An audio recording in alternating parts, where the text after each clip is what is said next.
Now, the question is asking you to list out two challenges you have overcome or you have encountered as Scrum Master and how you overcome them. First part of the question, why is the interviewer asking me this question? The interviewer is asking me this question to see how I handle challenges. So this is a situation and a leadership question. They're not just looking for you to state a problem and give a solution. They want to see how you demonstrate or how you deal with people. They're evaluating your personality. So you want to ensure that you are picking out something that sets you out, not just picking up something because you want to say it. Now, I'm going to give you two scenarios which you can use in your next interview. The first challenge I have faced as a Scrum Master was dealing with a very difficult tech lead who was part of our team. Now, this tech lead will always commit to a whole lot of work and will never finish it at the end of the sprint. And he will always tell me that all of this is important and business need them. And since he was a pivotal member of the team, it was kind of really difficult to really work with him. Now, for several spring, we actually struggled with spillover, and most of the spillover story was coming from his end. Now, what I wanted to do, or what I did was, I had to find a way not to actually point to the problem by telling him you're overcommitting, this is happening, this is making us spill over.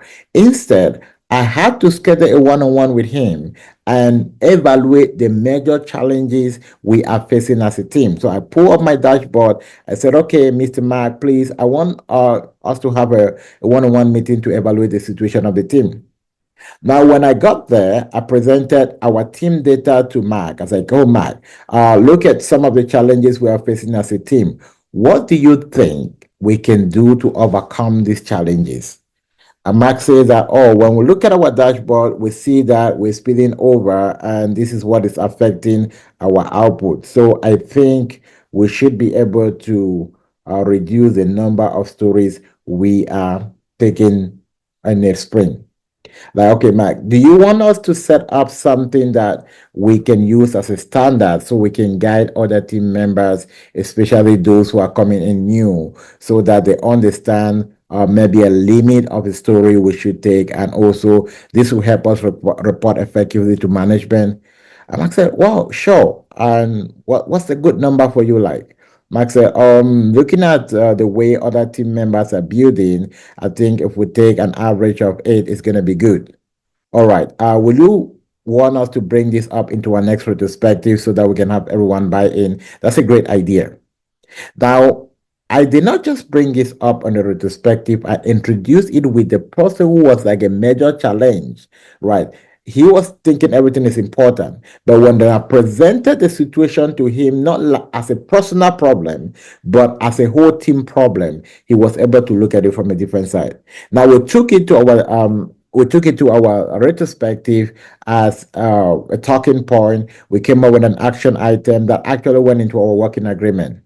So every time we use this now as a baseline to regulate people who want to commit more. And sometimes the pressure was coming from management, so that also helped us to regulate that. And whenever Mark wanted to take one more story, like, okay, Mark, see, this is what our agreement is talking about. Until you finish your work of 8 story point, don't commit to more work. If with due respect, if we can respect this, so there is now a working agreement that holds everyone accountable.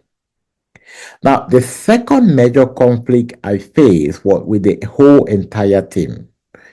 I started working in this company and they were actually new to Scrum.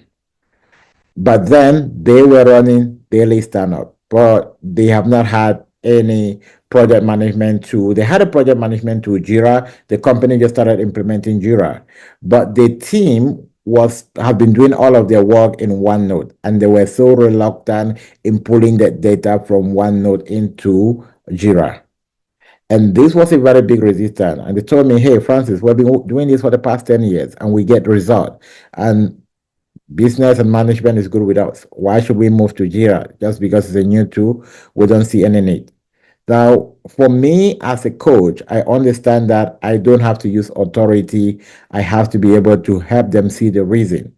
So for the first couple of months, I participated fully in their daily stand-up without convincing them to move to Agile. Now, the reason I did this is because I wanted to buy their trust.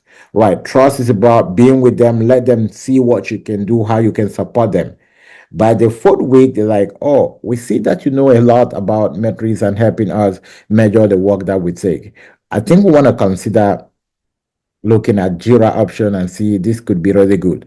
Now, this came not because I pushed them to do that, because I was there for them. They have gained trust. They understand that I know what I'm doing. They've seen me as a good facilitator, and they're able to like, you know what, we'll go with your suggestion.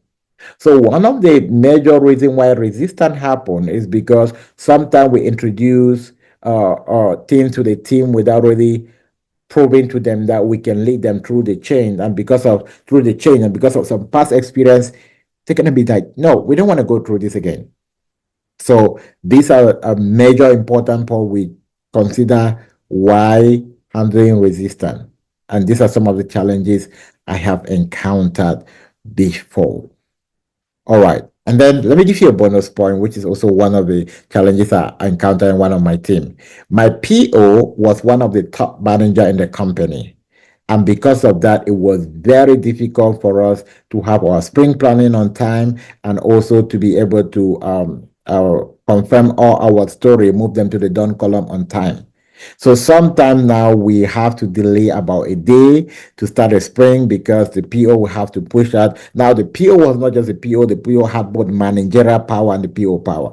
So what I did was I had to find several midpoint or working point with him out of the sprint planning schedule to make sure that we are working. I bring in my tech lead and two other team members to make sure that we have most of the story prioritized, as many as possible before the spring planning, so that even when he doesn't show up during the spring planning, we know exactly what to do.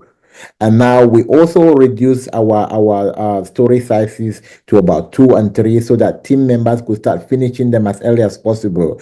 And I can sync up with him in the middle of the spring for most of the work that has been done. He could validate them.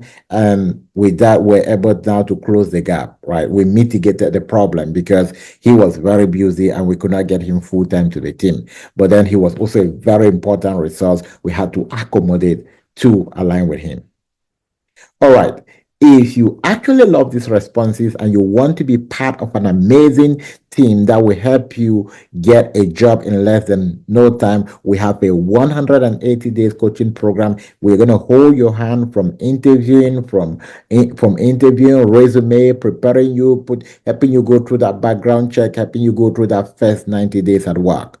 Send me a text, Dr. Francis. I love your coaching program. I want to get a job within the next 3 months, within the next 60 days, within the next 120 days, and I need you to hold my hand. Now, if you're that person and you understand the importance of investing in yourself and getting results faster, send me a text, Dr. Francis. I want to be part of your coaching program, and I will help you get there in less than no time.